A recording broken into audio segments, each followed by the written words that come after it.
আমেরিকাতে একটা স্বপ্নের দেশ। তো ওই জায়গায় ঘোরার জায়গাটা মানে সব জায়গায় আমার মনে হয় যে আমেরিকাতে যারা গিয়েছেন তারা রাস্তায় হাঁটতে গেলেও ঘোরার জায়গা। তো ওরকমই ঘোরা হয়েছে। এখন জয় অনেক ভালো বলতে পারে, অনেক ভালো বোঝাতেও পারে। তো হ্যাঁ, দুজনের মধ্যে তো অনেক ভালো বন্ধুত্ব। এটা আমি আগেও বলে এসেছি, এখনও বলছি। মানে তাদের মধ্যে আসলে রিলেশনটা কিন্তু বাবা ছিল না, তাদের মধ্যে রিলেশনটা আসলে দুই বন্ধুর মতো।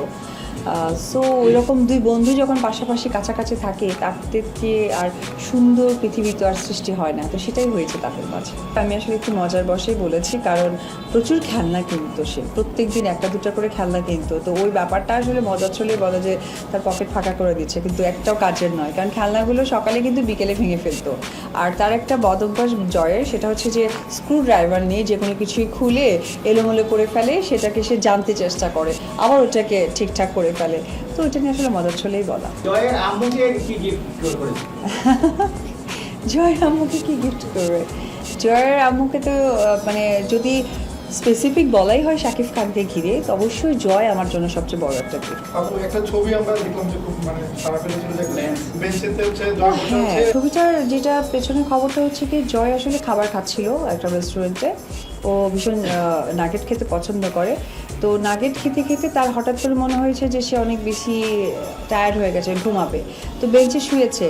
তো বেঞ্চে শুয়ে হঠাৎ করে সে তার বাবাকে ডাকছিল যে বাবা তুমি এখানেই বসতে হবে, কারণ বেঞ্চে শুয়ে তার জায়গাটা নাই।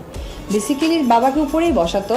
তো বেঞ্চে বসানোর পর স্পেসটা ছোট হয়ে গেছে, জয় তো বেশ লম্বা টম্বা হয়ে গেছে, বেঞ্চটাকে ফিল আপ করে ফেলেছিল, সেখানে বসছে। তো তখন আমার মনে হয়েছিল বাহ, দারুণ তো একটা ছবি, একটা ক্যাপচার করি। That's it. এখানে আহামরি কোনো, অনেকেই বলেছে যে আমেরিকাতে নাকি হোমলেস থাকে, এটা তার প্রতিচ্ছবি, এই সেই মেয়রকে ডেকেছেন, তারপর এ কী অবস্থা, এ কী দেখলেন আমাদের এই কাছের মানুষরা। তো যারা যারা লিখেছেন তাদের ঘরেও সংসার সন্তান আছে, তারাও ভালোবাসাটা এভাবেই দেয়।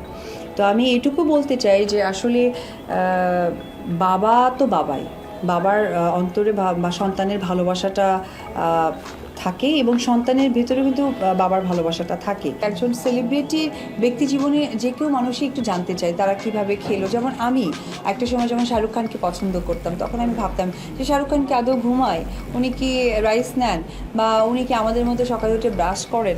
তো এটা আসলে ভক্তদের চাওয়া। তারপরেও কিন্তু বেলা শেষে যখন শাহরুখ খানের কুচকুচ কোথায় আসতো, তখন কিন্তু হুমড়ি খেয়ে দেখতে যেতাম। তো সেই জায়গা থেকে আমার কাজের জায়গাটা দর্শক যেমন দেখতে পছন্দ করে, আমিও বলতে স্বাচ্ছন্দ্য বোধ করি। তো আমার কাছে মনে হয় যে ব্যক্তি জীবনের ওরকম আহামরি কোনো গল্প নেই যে যেটা আমার দর্শকদের কাছে প্রকাশ করার কিছু আছে। হ্যাঁ, তবে এইটা শুনেছি, যারা যারা আমি একটা প্রোগ্রামে অ্যাটেন্ড করেছিলাম, দেখেছেন হয়তো বা, যে একটা সেলিব্রিটি নাইট ছিল উইথ অপু বিশ্বাস।